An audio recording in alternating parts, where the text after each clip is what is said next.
Reservations సుప్రీంకోర్టులో కూడా ఎదురు దెబ్బ తగిలింది. మీరు హైకోర్టుకు వెళ్ళి హైకోర్టులో తేల్చుకోండి అని చెప్పింది.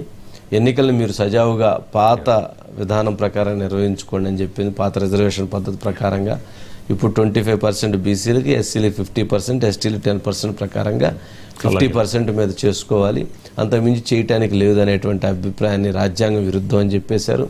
ఇక ఇప్పుడు ఉన్నటువంటి అంశం ఏంటంటే కాంగ్రెస్ పార్టీయే బీసీలో 50% పార్టీ పరంగా వాళ్ళు ఇచ్చుకునేటువంటి అంశం తప్ప ఇక చట్టం ప్రకారంగా 50% క్రాస్ రిజర్వేషన్స్ లేవని తేల్చి చెప్పేశారు. అయితే ఈ ప్రయత్నం చేసినందుకు దీన్ని ప్రభుత్వం ఎంతవరకు దాన్ని ప్లస్ తీసుకుంటుంది, కాంగ్రెస్ పార్టీ ఎంతవరకు దాన్ని అవకాశంగా మలుచుకుంటుంది అనేటువంటిది ఒక అంశం. అయితే ప్రతిపక్షాలు అసలు మీరు చేయలేదు, మీరు దీన్ని ఫెయిల్ చేశారని చెప్పే ప్రయత్నం చేస్తారు. ఫెయిల్ చేశారా లేకపోతే ఇంకోటి చేశారా? అసలు ప్రయత్నం మొదలుపెట్టింది వీరు కదా.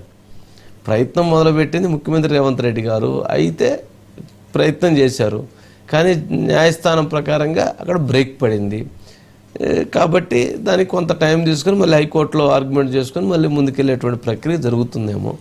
శ్రీనివాస్ గారు, గుడ్ ఈవినింగ్. వంశీ గారు, గుడ్ ఈవినింగ్ అండి. ఏంటి ఇప్పుడు మరి సుప్రీం తర్వాత ఏంటి స్టెప్స్ ఏంటి? కాంగ్రెస్కి ఇది ప్లస్ అవుతుందా మైనస్ అవుతుందా ఏంటి? మొత్తంగా 42% రిజర్వేషన్లతోనే వెళ్లాలన్నటువంటి నిర్ణయం మాత్రం కాంగ్రెస్ ప్రభుత్వం రేవంత్ రెడ్డి ఉన్నారు. ఈరోజు కేబినెట్ సమావేశంలో కూడా ముఖ్యమంత్రి రేవంత్ రెడ్డి తన సహచార మంత్రివర్గంలో ఉన్నటువంటి మిత్రులతో ఇదే విషయాన్ని బాగా చర్చించారు. అయితే మంత్రులకు కూడా ఒక సూచన చేశారు. న్యాయ నిపుణులతో చర్చించి ఫర్దర్గా ఏ విధంగా మనం ముందుకెళ్ళాలి, అదేవిధంగా ఎన్నికల షెడ్యూల్ కూడా విడుదలైంది. లోకల్ బాడీ ఎన్నికలు జరపాలి, ఈ 42% రిజర్వేషన్ అమలు చేయాలి. ఈ రెండు అంశాలను చర్చించి ఈరోజు క్యాబినెట్లో ఎలా ముందుకు వెళ్ళాలన్నటువంటి విషయం మీద కూడా రేవంత్ రెడ్డి ఒక నిర్ణయం తీసుకున్నారు. రేపు ఏ విధంగా అంటే న్యాయ నిపుణులతో చర్చించి హైకోర్టులో ఉన్నటువంటి స్టేను ఏ విధంగా వేకౌట్ చేసి 42% రిజర్వేషన్ సాధించాలనేటువంటి అంశాన్నే వాళ్ళు చాలా సీరియస్గా చర్చించారని చెప్పవచ్చు. అయితే సుప్రీంకోర్టులో వచ్చినటువంటి దాన్ని ఆధారంగా చేసుకొని అయితే హైకోర్టు ఏ విధమైన తీర్పిస్తుంది అన్నది కూడా వాళ్ళ లోపల ఒక డౌట్ ఉంది.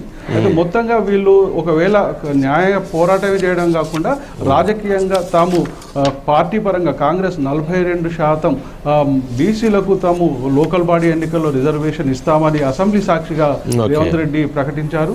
అయితే దీన్ని ముందుకు తీసుకెళ్లడానికి కూడా ప్రయత్నం చేసే ఆలోచన ఇటు కాంగ్రెస్కు ఉంది. ఈ విషయంలో 18వ తేదీన పూర్తిగా రాష్ట్ర బంద్కు కూడా ఈ బీసీ సంఘాలు ఇచ్చాయి. దానికి కూడా కాంగ్రెస్ పార్టీ మద్దతు ఇస్తున్నట్లు మహేష్ కుమార్ గౌడ్ ఇంతకు ముందే ప్రకటించారు. ప్రతిపక్షాలతో కలిసి ముందుకెళ్తాము, రిజర్వేషన్ సాధిస్తామన్నటువంటి విషయంలో కాంగ్రెస్ ఒక మాట మీద ఉందని చెప్పవచ్చు. వంశీ, ఓకే శ్రీనివాస్ గారు, రైట్, థ్యాంక్ యూ. నెక్స్ట్ అండి, జగన్ మిస్సింగ్ కంగారుగా కోర్టుకి సిబిఐ ఫోన్ నెంబర్ లేనోడు ఫోన్ నెంబర్ ఇచ్చారు. దాన్ని సిబిఐ యాక్సెప్ట్ చేసి ఆయనకి పర్యటన. జగన్మోహన్ రెడ్డి గారు యూరోప్ పర్యటనకి వెళ్ళారు. జగన్మోహన్ రెడ్డి గారు ఎక్కడ